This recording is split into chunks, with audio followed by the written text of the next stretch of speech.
देवांगतम यदलोकमूलम भवान्युत्सवम प्रियदेव व्याप्तम यस्यं नंदनः यधार यशोदां कृत यस्य गोकुलं प्रवन्ति भासां नेत्रोऽपि दृश्यं सव्यस्जनानां। भगवान के पैर पड़े, नंद बाबा के पुण्य उदय हो गए तो देवताओं का दर्शन नेत्रों से गोकुलवासी कर रहे हैं, जो असंभव था, जो संभव नहीं था। असंभव संभव कर दिया। किसने कर दिया? नंद यशोदा के सत्कर्मों ने, गौ सेवा ने और भगवान के चरणों ने सब संभव कर दिया। गांव वालों का सबको दर्शन हो रहा देवताओं का, और वो भी नेत्रों से। आप ध्यान करना, नेत्रों से महापुरुषों का दर्शन हो जाए, उससे बढ़िया दुनिया में कोई टाइम, कोई क्षण हमारा नहीं है। नेत्र से दर्शन हो जाए महापुरुषों का, दिव्य पुरुषों का दर्शन घर बैठे हो रहा है महाराज। विश्वास नहीं हो रहा महाराज, विश्वास नहीं हो रहा महाराज, विश्वास नहीं हो रहा। आते रहते हैं रोजाना दर्शन को। सुबह बाहर से लोग सामने आ जाते हैं, प्रणाम करते हैं और ये शब्द बोलते हैं, हमें भरोसा नहीं हो रहा आप ही हैं वो। टीवी पर हम जो देखते वो आप ही हैं, हमें तो विश्वास ही नहीं बैठ रहा। आंखों से दर्शन हो जाए किसी महापुरुष का, संत पुरुष का, वो घड़ी सबसे बेस्ट टू बेस्ट है आपकी, सुंदर से सुंदर समय है वो।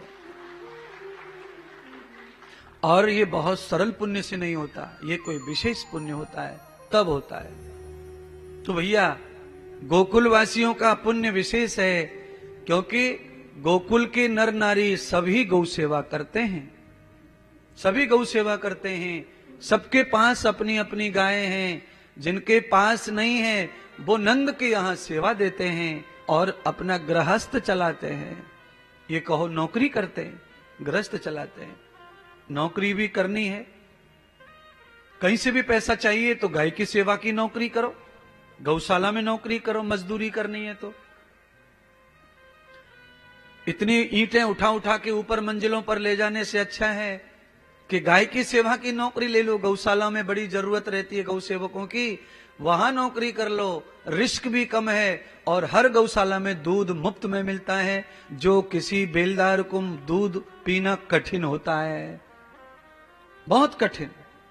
कहां मिले मजदूर को दूध, पर गौशाला में दूध मुफ्त में है। आज दूध नहीं पीना है, दही जमा दो, सुबह दही खा लो, दही से तृप्ति हो गई, मथल लो, छाछ बना लो, मक्खन खा लो, घी बना लो।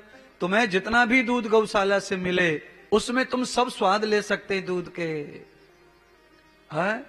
मजदूरी करते करते खीर बनानी है, कढ़ी बनानी है, रायता बनाना है, तो डेयरी से नकली छाछ लाना है, नकली दही लाना है, सब नकली नकली कार्यक्रम लाना है।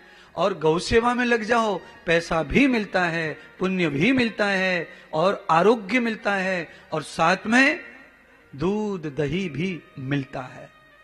मैं पिछले महीने गौशाला में गया, फिर मैं कथा करने चला गया बाहर। अभी मैं आया तो अभी गौशाला में गया, तो हमारे पिछले महीने जब हम आए थे तभी कोई मजदूर आए थे गौशाला में, तो ऐसी थी काली सी औरत। अभी मैं आया हूं 1.25 महीने में, तो वो तो ऐसे अंडा प्लेन हो गई है, भक्क भूरी। वजन बढ़ गो कम से कम 8-10 किलो। मैं तो हैरान हो गया, मैंने तो पीछे से तो पहचान ही नहीं पाया, सामने आई तब देखा मैं तो ये तो पहली वाली दिख रही है। अचानक इतना परिवर्तन।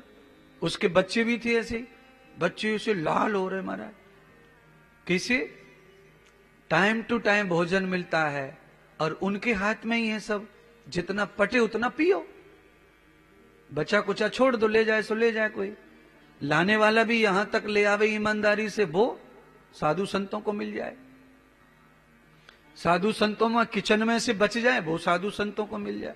मतलब 5-6 जगह बटता है हमारा दूध, पहले काढ़ने वाला, फिर लाने वाला, फिर ओटाने वाला, बाद में साधु महाराज। तो भी पूरा पड़ रहा है महाराज। इसीलिए विश्वास हमेशा अपने कर्म पर निष्ठा रखनी है। गौ सेवा एक ऐसी सेवा है कि कितनी भी लोग मनमर्जी मौज मस्ती करें, पर फिर भी कोई संस्था में, आश्रम में कुछ कम पड़ने वाला नहीं है। सब मनमौजी जीवन जीते हमारे आश्रम के तो लोग, जो पटता है, जितना अच्छा लगता है, जैसा रहना है वैसे रहते हैं। कोई बंधन नहीं किसी के ऊपर, है ही नहीं कोई बंधन डालने वाला, सभी मालिक हैं।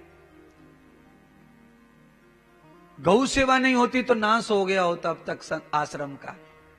पर गौ माता की सेवा का फल है कि जड़ जो है ना, वो पुण्य की हमारी पाताल तक चली गई है गौ सेवा से।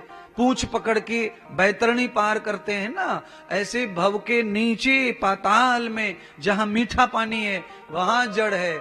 इसीलिए खूब काटा जा रहा है, खूब काटा जा रहा है हमको, फिर भी जड़ कोई भी कहीं से भी सूख नहीं रही है। हाँ महाराज, मौज ले रही है जनता, और हम चाहते हैं कि सब मौज लें, पर मौज के साथ में परसों क्या होगा उसका भी रास्ता खोज लें। केवल मौज मौज में खोजना बंद कर दोगे तो धोखा हो सकता है। खोज भी चालू रखो कि यहां से पत्ता कट हुआ तो फिर कहां जाके गिरेगा पत्ता। ले गई पवन